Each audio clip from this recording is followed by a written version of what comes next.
बिस्मिल्लाहिर्रहमानिर्रहीम। अस्सलाम वालेकुम नाज़रीन, मेरा नाम सरवत वलीम है। उम्मीद है आप तमाम लोग बखैर वाफियत होंगे। आज बहुत ज़्यादा अहम खबरें हैं जो व्लॉग में मैं आप लोगों तक पहुंचाने जा रही हूँ। उसमें एक तो आप तक ये खबर भी मैं सामने लेकर आऊंगी आपके कि मियां नवाज शरीफ साहब ने आज से 12-13 साल पहले एक बहुत बड़ा दावा किया था, स्टेटमेंट की सूरत में किया था कि मैं अपना थूका हुआ तो चाट सकता हूँ मगर मैं ये काम नहीं कर सकता। मगर आज 12-13 साल के बाद नवाज शरीफ साहब ने वो थूका हुआ तो नहीं चाटा मगर जो काम करने पे उन्होंने मना किया था और इतना कराहत वाला काम उन्होंने कहा था मैं कर गुजरूंगा, तो वो काम क्या है जो मियां नवाज शरीफ साहब कर गुजरे हैं, ये आज के इस व्लॉग में आप लोगों के सामने इसकी मुकम्मल तफसील रखने जा रही हूँ। और ये भी आपको बता दूं, व्लॉग में मैं आज आपके साथ ये इन्फॉर्मेशन भी शेयर करूंगी कि इस वक्त केपीके की जो सूरत हाल है पाकिस्तान तहरीक इंसाफ को लेके वो आप लोगों के सामने है। मगर पंजाब के अंदर जो इनकी हिकमत अमली है, तमाम सियासी जमातें अपने उम्मीदवारों के लिए इस वक्त सरगर्म है। पंजाब के अंदर पीटीआई किन लोगों को इलेक्शन के टिकट्स देने वाली है, खवातीन उसमें कितनी हैं, जो हमारे मर्द सियासतदान हैं वो कितने हैं, कारकुनान कितने शामिल होंगे, ये वो अहम डिटेल है जो आज मैं पंजाब के हवाले से भी आप लोगों के साथ शेयर करूंगी। और इसके अलावा मैं आपको ये बताऊं कि इस्लामाबाद हाई कोर्ट के अंदर लतीफ खोसा और बुशरा बीबी की जो ऑडियो लीक का केस हुआ उसकी समाअत हुई है। ये इस समाअत के अंदर जस्टिस बाबर सत्तार साहब इस केस से पहले भी बड़े रोशन ख्यालात और बड़ी उनके मुतरफ थे लोग, जिस किस्म के वो ऑब्जर्वेशंस अपनी दे रहे थे, जिस किस्म के फैसले वो दे रहे थे, आज जस्टिस बाबर सत्तार साहब ने उड़ा कर रख दिया है। आपने बीइंग एनालिस्ट भी बाबर सत्तार साहब को बड़ा सुना है। वो कानून के ऊपर बड़ी गहरी नजर रखते हैं और कानून को बड़ी बारीक बीनी से समझते हैं। अब चूंकि वो बतौर जज अपनी खिदमात सर अंजाम दे रहे हैं, तो जस्टिस बाबर सत्तार साहब को सलूट करना चाहिए कि वो दलेराना काम कर रहे हैं जो शायद जिनके बारे में सोचा नहीं जा सकता। एक बड़ा अहम नोटिस उन्होंने एक तो पैमरा को भेजा है, एफआईए को भेजा है। इसके अलावा मैं आपको बताऊं कि एक इसी मामले को लेके उन्होंने डीजी आईएसआई को भी इस मामले में इन्वॉल्व कर दिया और इसमें बड़ा कभी इम्कान है कि चीजें जो हैं जो सुलझाने की कोशिश हो रही थी वो अब मजीद उलझेंगी नहीं बल्कि सुलझ जाएगी। मैं इसकी डिटेल भी आपको बताऊंगी। शुरू में यहाँ से कर लेती हूँ कि मियां नवाज शरीफ साहब जो हैं, उन्होंने पीर पगारा साहब के पास कई साल पहले इस किस्म की बात की थी। हुआ कुछ यूं था कि परवेज मुशर्रफ के दौर के बाद मुस्लिम लीग काफ अलग हो गई थी और हालांकि बड़ा याराना, बड़ी मोहब्बतें, बड़ा प्यार था मुस्लिम लीग काफ और मियां नवाज शरीफ साहब का। फिर करते कराते वो चीजें बहुत आगे चली गई और एक वक्त ऐसा आया, तकरीबन गालिबन 2009 या 10 का वक्त था, तो पीर पगारा साहब जो हैं ये इस काम पर लगे हुए थे कि जितनी भी मुस्लिम लीगें हैं उनको जोड़ा जाए, यकजा किया जाए। नवाज शरीफ साहब ने पीर पगारा साहब को ये कहा था कि पगारा साहब, मैं अपना थूका हुआ तो चाट सकता हूँ मगर मैं चौधरी शुजात या मैं काफ लीग के साथ हाथ नहीं मिलाऊंगा। उन्होंने इस सतह पर चौधरी शुजात को रखा। फिर चौधरी शुजात को और मियां नवाज शरीफ साहब बड़े मौकों के ऊपर सियासत का कूड़ा करकट भी कहते रहे कि ये एक ऐसा कूड़ा है जिसको फेंक देना चाहिए, ये बदबूदार है।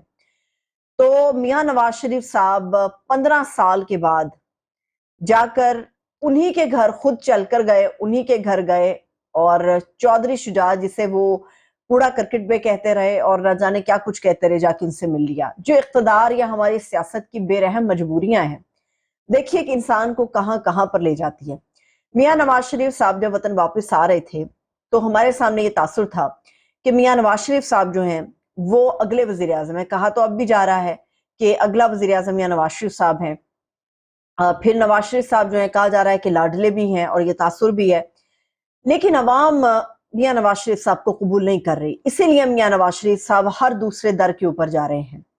और परवेज इलाही तो नहीं मैं कहूंगी, चौधरी शुजात और उनके धड़े की मजबूरी देखिए कि वो भी नवाज शरीफ साहब से हाथ मिला बैठे हैं। हालांकि वो मियां नवाज शरीफ साहब और इनके वालिद गिरामी के बारे में अपनी किताब में भी लिखते हैं और कहते हैं कि ये वो लोग हैं जो वादा करके मुकर जाते हैं, और न जाने बहुत कुछ चौधरी शुजात साहब ने भी सख्त गुफ्तगू की है। तो इस सारे मामले के अंदर सिर्फ ये गठजोड़ इसलिए है ताकि पीटीआई को शिकस्त दी जा सके, अवाम को शिकस्त, मैं कहूंगी पीटीआई नहीं, अवाम को शिकस्त दी जा सके। वो अवाम जिस वक्त उबल उबल कर बाहर निकल रही है उसको तोड़ने के लिए सब कुछ हो रहा है। अब डील क्या है? हमारे सामने जो खबर आई है वो सीट एडजस्टमेंट की है। मगर शुजात साहब ने कहा है कि जी तकरीबन 9 या 10 के करीब एमएनए की सीटें दे दीजिए और 15 से 20 के करीब गालिबन उन्होंने सूबाई सीटें मांगी हैं। अब मियां नवाज शरीफ साहब अगर चौधरी शुजात को इतनी सारी सीटें दे देंगे तो खुद क्या करेंगे और बाकी धड़ों के लिए वो क्या रखेंगे। तो इसीलिए मुमकिन है कि नेशनल असेंबली की 2-3 और सूबाई असेंबली 5-6 इसके ऊपर आके मामला रुक जाए। अभी फिलहाल की जो डील है वो यही खबरें आ रही हैं कि ये मांगा है चौधरी शुजात ने, मगर मियां साहब शायद ये इतना कुछ दे ना सके। जहां तक इमरान खान की बात है, इमरान खान साहब के बारे में यही तासुर था और ये तासुर गलत साबित हुआ कि इमरान खान टूट गया या तोड़ा जा सकता है। आपको याद होगा खान साहब के बारे में एक रिपोर्ट थी, उनके जिस्मानी टेस्ट हुए थे तो उसमें कहा गया था कि मनशियात बहुत बड़ी मिकदार में खान साहब के खून से उसके नमूने मिले हैं। तो प्लान तो यही था कि खान साहब का सूटा उनको नहीं मिलेगा, तो वो सूटे के चक्कर में खान साहब टूट जाएंगे। मगर खान साहब जो है ना वो जबरदस्त तरीके से डंबल्स उठा रहे हैं, साइकिल पे एक्सरसाइज वाली साइकिल पे साइकिल चला रहे हैं, फिट कर रहे हैं खुद को। वो सूटे वाला तो तासुर हमें कहीं नजर नहीं आ रहा। अब ये तो नहीं कहा जा सकता कि कोई पुलिस वाला या कोई सूबेदार जो है वो अपनी पैंट की जेब के अंदर छुपा के खान साहब के लिए मनशियात लेकर जा रहा होगा।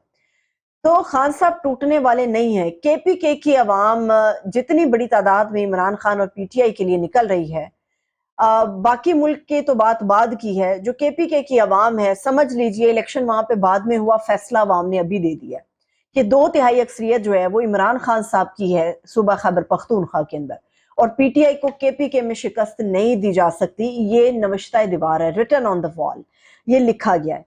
इसके अलावा इमरान खान साहब को पंजाब में कोशिश की जा रही है कि जितना पीछे धकेला जा सके वो धकेल दिया जाए, मगर इमरान खान साहब की जो स्ट्रेटेजी है पंजाब के हवाले से वो बड़ी जबरदस्त है। खान साहब ने कहा है कि चूंकि वकला बहुत बड़ी तादाद में इमरान खान साहब के साथ हैं और वकला पे वकला बरादरी पे या काले कोटों पे खान साहब का ट्रस्ट इस वजह से है क्योंकि वो कानून को जितना जानते हैं, उनको मुकदमात में, एफआईआर्स में आसानी से नहीं फंसाया जा सकता।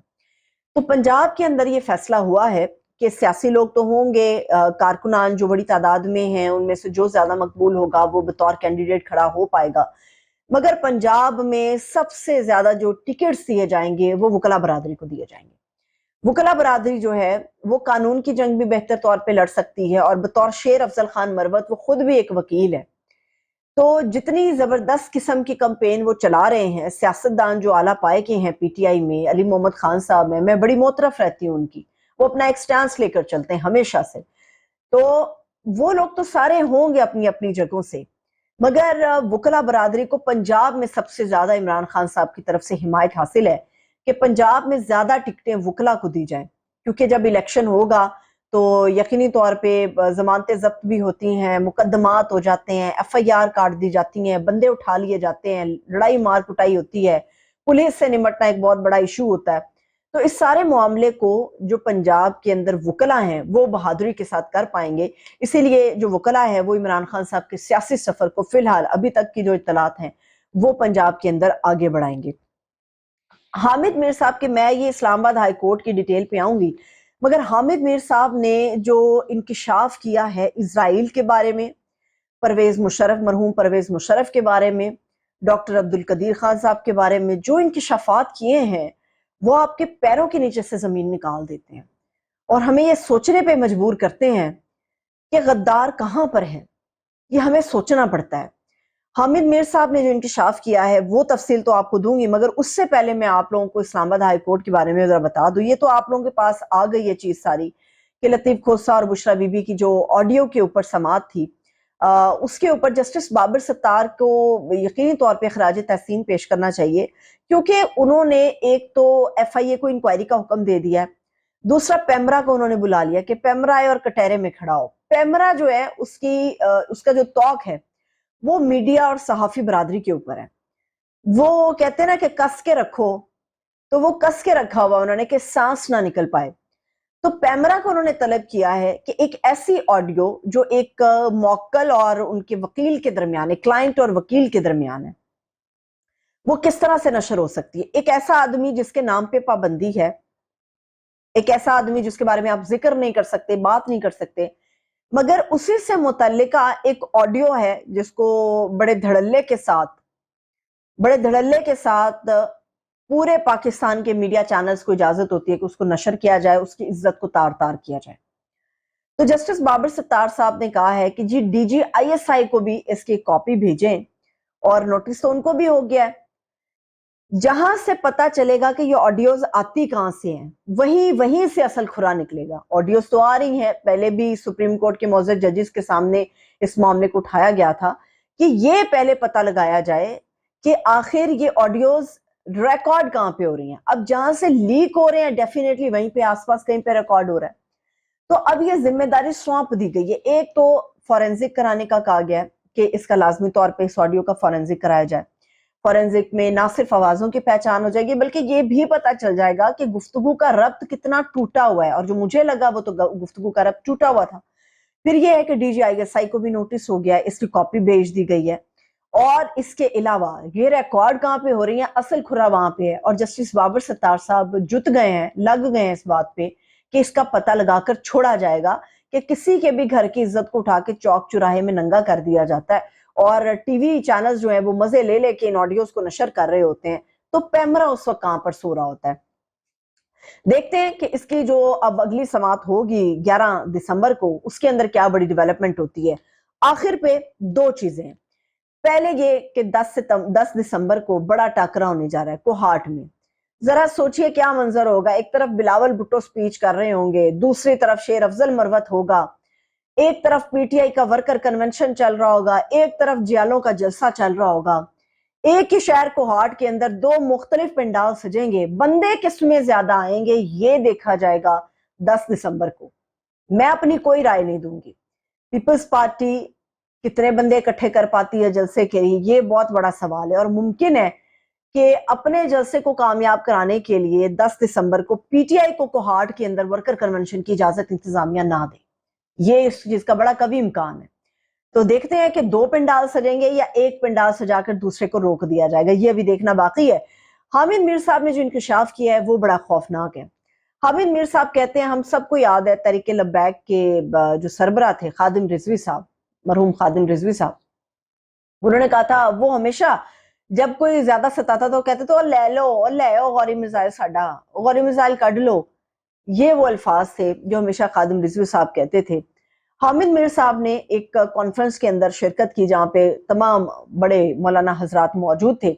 हामिद मीर साहब ने कहा कि गौरी मिसाइल की मिसालें हमें बहुत दी जाती हैं, मगर जो हमारा मामला था कि गौरी मिसाइल की जो रेंज है वो 5000 के हिसाब से कर दी जाए, 5000 किलोमीटर के हिसाब से कर दी जाए। तो उस दौरान अब्दुल कदीर खान साहब इसके ऊपर काम कर रहे थे। मुशर्रफ साहब ने उनसे पूछा कितना काम हुआ, उन्होंने बताया कितना काम हो गया, मैं इसकी रेंज 5000 किलोमीटर तक कर रहा हूं। तो उसमें परवेज मुशर्रफ साहब ने कहा था हमारा दुश्मन इंडिया है, इजराइल नहीं। आप क्या चाहते हैं कि आप 5000 की रेंज करके इजराइल को तबाह कर देंगे? तो अब्दुल कदीर खान को उन्होंने कहा था कि आपकी इतनी जरूरत नहीं है, आपका काम बस इतना है कि गौरी मिसाइल को 1500 से 2000 किलोमीटर की रेंज के ऊपर रखा जाए। ये क्यों होता है?